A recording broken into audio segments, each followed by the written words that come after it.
Os verdadeiros efeitos da terapia manual. O que a ciência realmente mostra? Será mesmo que com técnicas de terapia manual, técnicas manipulativas, nós conseguimos reorganizar uma estrutura, equilibrar uma estrutura vertebral, uma estrutura entre membros inferiores, né? Aquela questão do leg check, de fazer menção das pernas ou das cristas ilíacas. Será que eu uso terapia manual realmente para corrigir isso? Será que corrigir isso realmente deve fazer parte do meu raciocínio clínico para tratar pacientes com dores na coluna vertebral? Se você ainda acha isso e acha que a ciência de alguma forma apoia isso, as mais novas evidências científicas, fica comigo aqui porque eu vou falar tudo para ti nesse vídeo aqui.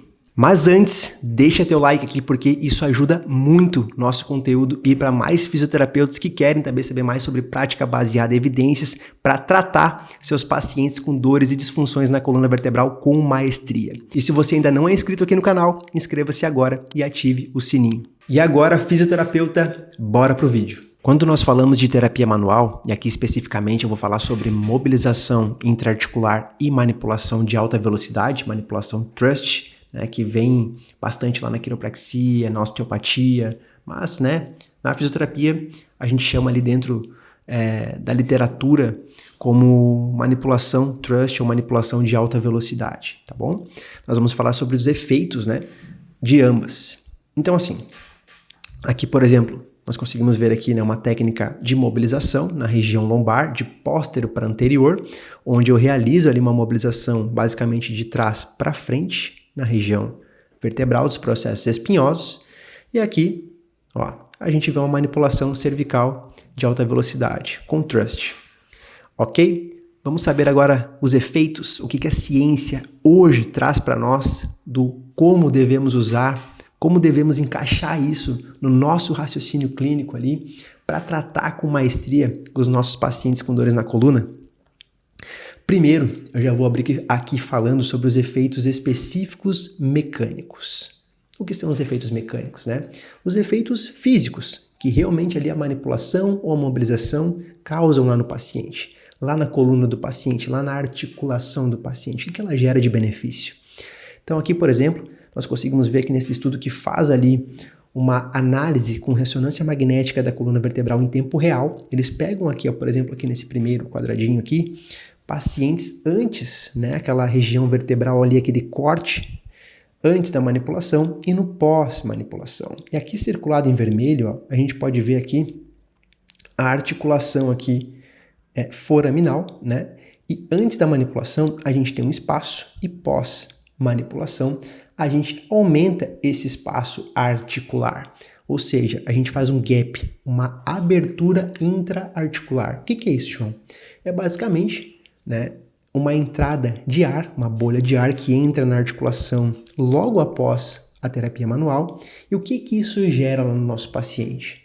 Quando entra essa bolha de ar imediatamente, o paciente automaticamente após a terapia manual ou a mobilização, ele aumenta a amplitude de movimento articular. Então, se eu tenho um espaço articular, eu realizo a manobra naquela articulação, Eu aumento o espaço articular e se eu aumento o espaço articular ou intraarticular, eu vou ganhar mais mobilidade. Da mesma forma, a gente vê que outros estudos aqui, por exemplo, aqui em falanges, eles apoiam isso em qualquer articulação do corpo. Então, por exemplo, aqui em falanges, a mesma coisa. Esse estudo aqui levando em conta uma radiografia para avaliar os pacientes antes e pós. E, por exemplo, aqui nas falanges manipuladas, aqui circulado em vermelho, nós podemos perceber a diferença entre uma e outra. Um espaço maior intraarticular. De novo, esse espaço maior intraarticular, você consegue visualizar aqui?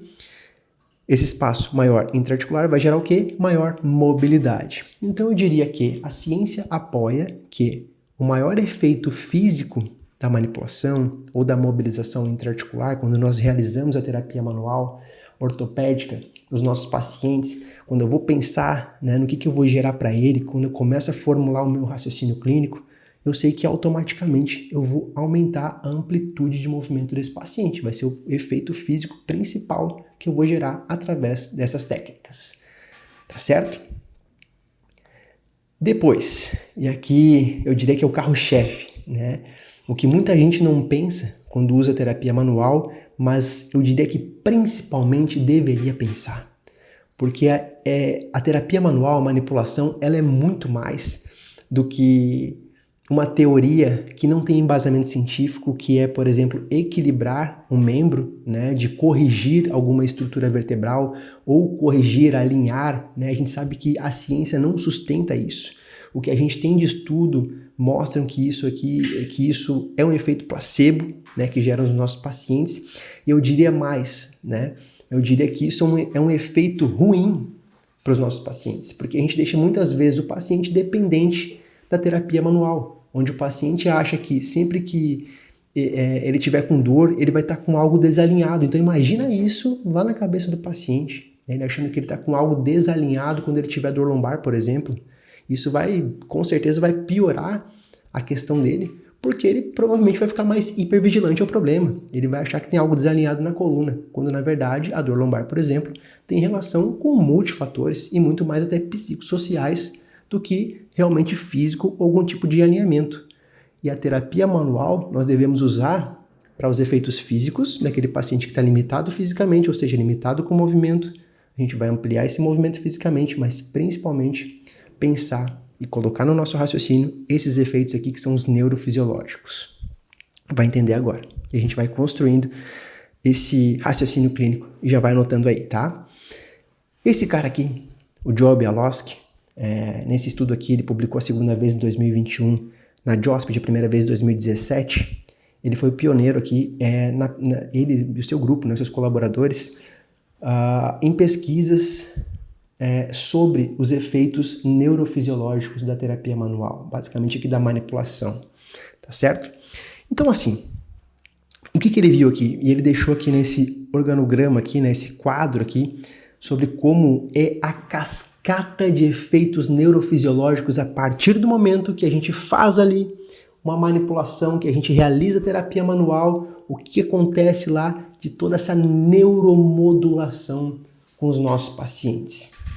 E a gente vê que basicamente a gente tem todo um circuito neuromodulatório no cérebro e na medula, né, que gera tudo isso aqui. Que é, por exemplo, ação de opioides endógenos, né? A gente pode falar também, ou seja, alívio da dor momentaneamente e principalmente imediatamente, né? Resposta endócrina, beta-endorfinas, respostas opioides, isso alivia a dor do paciente. A gente pode ver aqui, ó, sistemas anti-inflamatórios, né? Mediadores químicos anti-inflamatórios são liberados através da manipulação e da mobilização. Então, sim, além de falar que a mobilização e a manipulação, a terapia manual ortopédica, né? Ela melhora a dor dos nossos pacientes, ela também é anti-inflamatória, o que é excelente, por exemplo, para o paciente na fase aguda, né? E é por isso que a gente consegue fazer toda essa neuromodulação, ela libera agentes importantes, né? Nessa fase de dor do paciente para combater, para ajudá-lo ali, né? Então, assim, a gente tem estímulos mecânicos de tecido, ou seja, a gente consegue, por exemplo, mexer a nível difuso neuromuscular. Então, relaxando, ó, os espasmos e melhorando o movimento, relaxando a musculatura, né, diminuindo esse estímulo do fuso neuromuscular de quando o paciente está com dor. Né? A gente tem um estímulo maior desse fuso neuromuscular e a gente consegue acalmar. A gente tem toda uma resposta de hipoalgesia, de somação temporal, da PAI, quando o paciente está com dor ali, isso está tudo muito em alta, a gente consegue acalmar. A gente tem uma resposta, deixa eu voltar aqui para o quadro, ó. Por exemplo, ali, ó, a nível de temperatura de pele, de cortisol, regulação de cortisol também, né? Frequência cardíaca, ó, hipoalgesia induzida lá no sistema temporal, tá? A gente tem todo um sistema que basicamente é para aliviar a dor dos nossos pacientes, liberam agentes que fazem isso, né?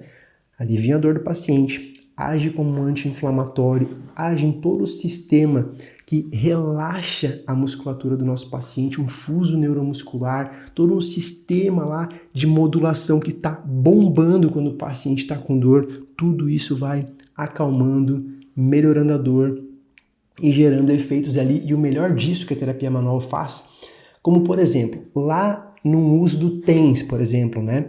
A gente tem liberação de opioides endógenos e uma série de coisas que ajudam a aliviar a dor. Porém, a gente precisa de muito tempo. Basicamente, a literatura nos recomenda aí cerca de 45 minutos a 1 hora para que isso aconteça em alguns casos. E a gente vê que, por exemplo, na dor lombar, clinicamente os pacientes não respondem tão bem assim. E aqui na terapia manual, a gente tem todos esses componentes liberados e assim, ó, muito rápido, questão de segundos, 1 minuto.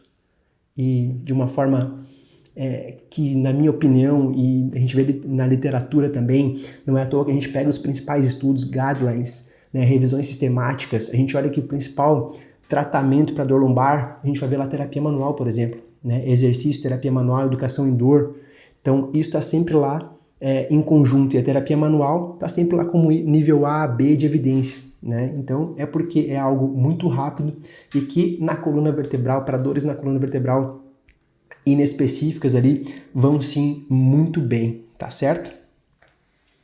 E aqui a gente vê um outro estudo que apoia, por exemplo, aqui, né, o que a gente viu ali também, que foi visto basicamente uma diminuição da hiperexcitabilidade do fuso neuromuscular, ou seja, a manipulação, a terapia manual ou a mobilização são capazes não só de gerar aqueles efeitos lá articulares, da melhora da dor, anti-inflamatório, de todo aquele sistema de neuromodulação para a gente modular a dor do paciente, mas também para relaxar a musculatura. Quer um exemplo disso aqui? Olha só. Veja bem, olha esse vídeo. Aqui, basicamente, eu pego um algômetro de pressão. Então aqui eu vou no trapézio, perceba, eu vou no trapézio do paciente, marco ali um pontinho, tá riscado ali, ó. Olha ali embaixo, tá riscado. Eu vou lá no algômetro, que foi onde eu palpei anteriormente e o paciente sentia a dor naquele ponto. Eu vou com o algômetro de pressão, pressiono, quando o paciente sente a dor, eu paro e pego o quanto ele sente a dor em quilogramas. E aqui, ó, primeiramente, ele sente a dor, ó, em 1,2 kg, basicamente, tá? Então, ele precisou de uma pressão de 1,2 kg naquele ponto muscular dolorido, no trapézio superior, para sentir a dor dele. Vamos lá. Agora você vai entender melhor os efeitos neurofisiológicos da manipulação. Aqui eu faço uma manipulação, ó, torácica, ok? Uma manipulação cervical para os dois lados. Sem pensar em corrigir algo, sem pensar em alinhar algo, sem pensar em fazer a manipulação só de um lado cervical, porque senão eu vou desalinhar. Não é por aí que a gente usa. Inclusive, se o paciente tiver dor, desconforto, para realizar a manipulação para um lado e para o outro lado estiver liberado e a manipulação é indicada para esse paciente, eu vou realizar para o lado que ele tem conforto. E muitas das vezes nós vamos ver que a gente manipula para o lado que ele sente conforto e depois quando a gente vai testar para o outro lado, por exemplo, de manipulação, esse paciente vai sentir conforto porque ele já teve a colheita de todos esses efeitos neurofisiológicos e de melhora da amplitude de movimentos também. Então ele já melhorou a dor, já relaxou e ele consegue virar para o outro lado. Por que eu fiz a manipulação antes aqui, ó, na torácica, na entrada do paciente, ó? Primeiro, é um nível dermatomal mais próximo da cervical, né, mais próximo também do trapézio aqui. E a gente sabe que existe na manipulação, na terapia manual, o que a gente chama de interdependência regional. O que é isso? Vou fazer um vídeo também só falando de efeitos e estudos que falam da interdependência regional, tá? Mas basicamente o que é isso? Eu posso usar áreas vizinhas quando o meu paciente tem muita irritabilidade no alvo da dor, por exemplo, dor cervical, e eu vou mexer diretamente na cervical e esse paciente sente muita dor, eu posso mexer em uma área vizinha e eu vou gerar os mesmos efeitos neurofisiológicos e também mecânicos, mexendo numa área vizinha. Então isso pode entrar também no nosso raciocínio clínico para a gente tratar com ainda mais maestria os vários tipos de pacientes que aparecem na nossa prática clínica, tá? Vou fazer um vídeo também só sobre isso. Continuando aqui, ó. Aqui nós, ó, utilizamos a manipulação, tá? Fizemos as manipulações cervicais e torácicas e depois eu vou lá no mesmo ponto, observe, e eu não fiz mais nada, não mexi na musculatura aqui, nada. Eu só medi o quanto era antes, que era, ó, de novo, 1,2 kg, foi onde ele sentiu a dor. Manipulamos a articulação, tá? E medimos novamente, questão de 2, 3 minutinhos, tá? Medimos novamente, olha quanto é que ele aguenta agora. Ó, ele até fala, ele balança a cabeça, lembro bem desse vídeo aqui, tá? Eu começo a pressionar, e ele fala, não tô sentindo nada. E eu coleto ali, basicamente, tá? Ó, 2,7 kg, mais que dobrou a resistência do paciente. O limiar de dor do paciente numa região muscular, mais que dobrou, ok? Então agora ele aguenta mais dor, ficou menos sensível, porque essa musculatura que está ali na região, apesar da manipulação ser só articular, eu nem mexi no tecido muscular, mas ele teve todo um relaxamento desse fuso neuromuscular e toda essa cadeia que acontece de forma imediata, essa cadeia, essa cascata que acontece ali para melhora da dor do paciente após a terapia manual e de forma bem rápida assim, tá bem? Então, além de tudo, de eu pensar numa articulação que vai ganhar mais amplitude de movimento, de um paciente que vai melhorar a dor, vai ter entrada ali de químicos anti-inflamatórios, vai regular aquele sistema ali, né? Vai modular tudo aquilo ali, eu posso pensar também que esse paciente vai ter um relaxamento muscular após a terapia manual articular, tá bem? Então, eu falo isso também para a gente também não ser tão específico, né, no tratamento. Às vezes a gente já faz a manipulação e fica lá mexendo muito no tecido e a gente acaba irritando muito aquele tecido. Então, de repente, agora pensando assim com esse vídeo, mexa menos no tecido muscular, né? Estimule aquele ponto gatilho que está ativo lá na musculatura do paciente, que tem relação de fato com a dor do paciente, né? Dê uma relaxada de leve no tecido e aí manipula o paciente, por exemplo, né? Você já sabe também que vai ter uma regulação muscular, então a gente consegue medir melhor isso para irritar menos aquele paciente não sair tão dolorido ali da nossa consulta, a gente conseguir gerar alívio de fato para esse paciente. Assim eu começo a mediar melhor, né, as minhas condutas aqui na hora de tratar os nossos pacientes. Agora, eu vou falar aqui basicamente sobre os graus de manipulação e de mobilização baseado nos graus de Maitland. Antes, eu quero te falar da nossa comunidade do método EC, tá? Então, o método EC é o maior projeto que eu tenho na minha vida para fisioterapeutas. É o nosso projeto digital, onde nós temos lá aulas gravadas, tudo sobre coluna vertebral, a gente aborda tudo baseado em evidências, teoria e prática para dor sacroiliaca, para dor lombar inespecífica e específica, agudas e crônicas, dores cervicais agudas e crônicas, hérnias de discos, lombares e cervicais, com dor radicular, com radiculopatia. A gente aborda lá também dor torácica. Então, todas as áreas da coluna vertebral são abordadas, não só abordadas, são abordadas profundamente, né?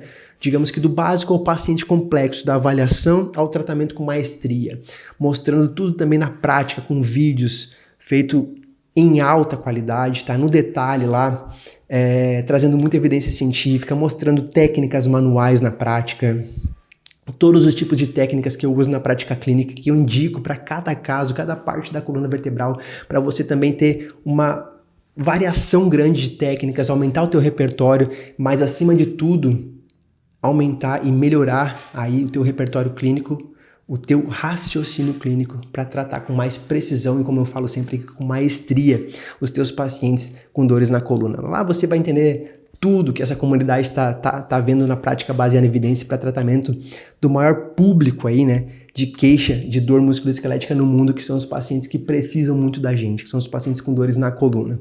Então, além de todas essas aulas gravadas que a gente tem lá na plataforma, falei da terapia manual, mas a gente tem exercícios também terapêuticos, a gente entra no MDT, exercícios globais, exercícios de fortalecimento, quando usar um exercício de fortalecimento, quando não usar, quando não é necessário, isso tudo é raciocínio clínico, né? O CFT, que é a terapia cognitiva funcional, muito em alta para dor lombar crônica, eu abordo lá também com muita evidência científica, como você pode usar, por exemplo, no Pilates, na prática clínica, como eu uso aqui com os meus pacientes, né? Tudo além disso. Por que eu falo que é uma comunidade o método EC, tá?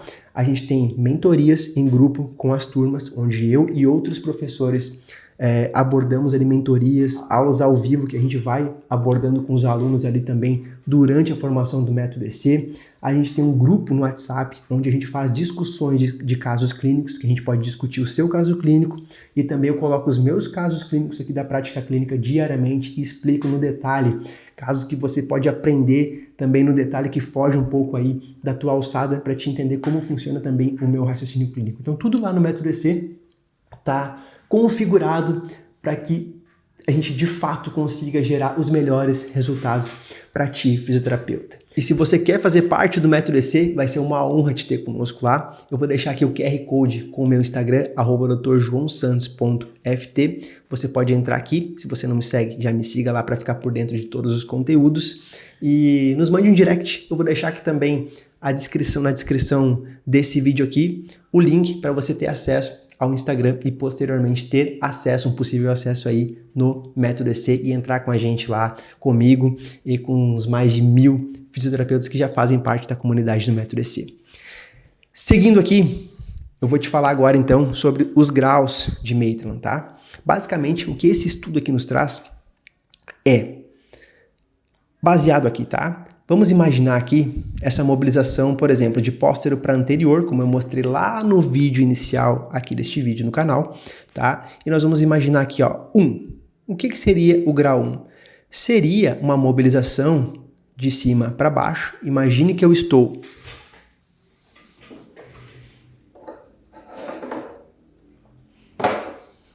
aqui. Imagine que eu estou aqui, ó. Baguncei o vídeo aqui, Lucas.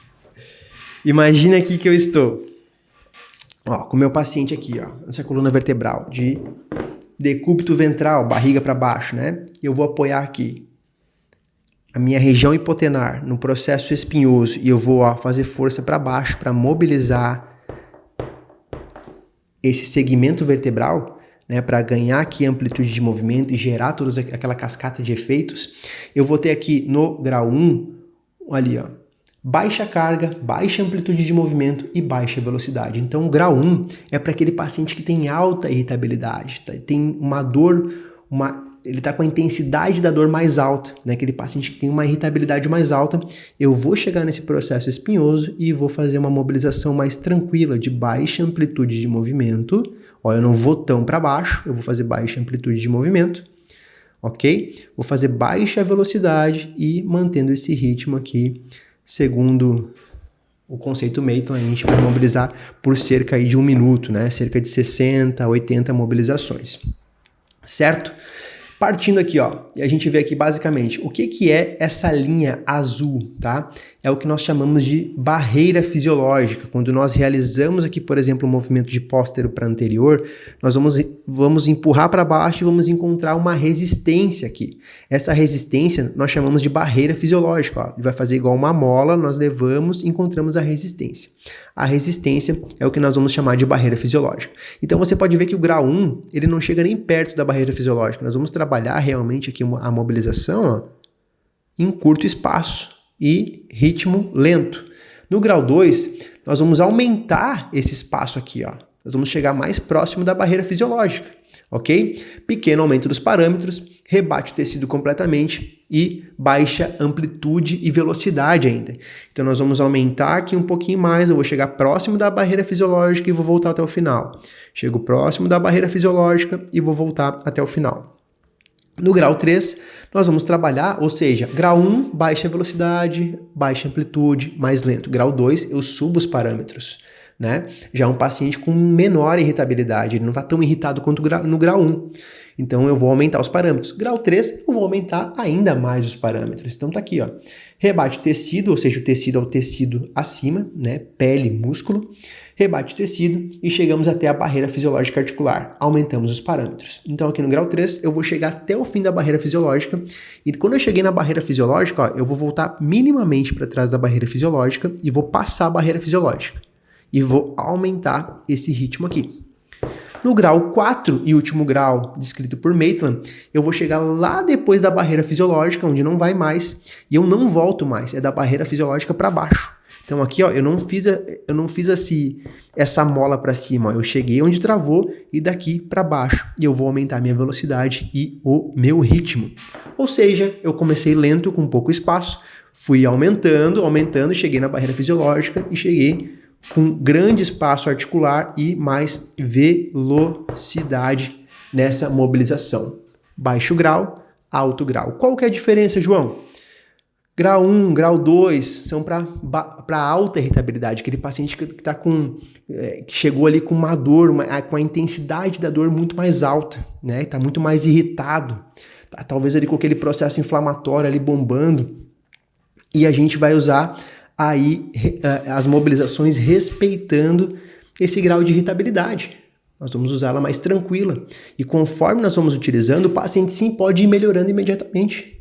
Então a gente vai lá e vai ampliando E quando eu penso, então, nos graus mais baixos, eu penso em melhorar a dor do meu paciente e não penso tanto em amplitude de movimento. Agora, quando eu penso lá no grau 5, é aquele paciente que tem baixa irritabilidade, ou seja, já não tem mais tanta irritabilidade aqui na articulação, mas eu consigo chegar lá no final e gerar amplitude de movimento, pois olha o que essa articulação andou.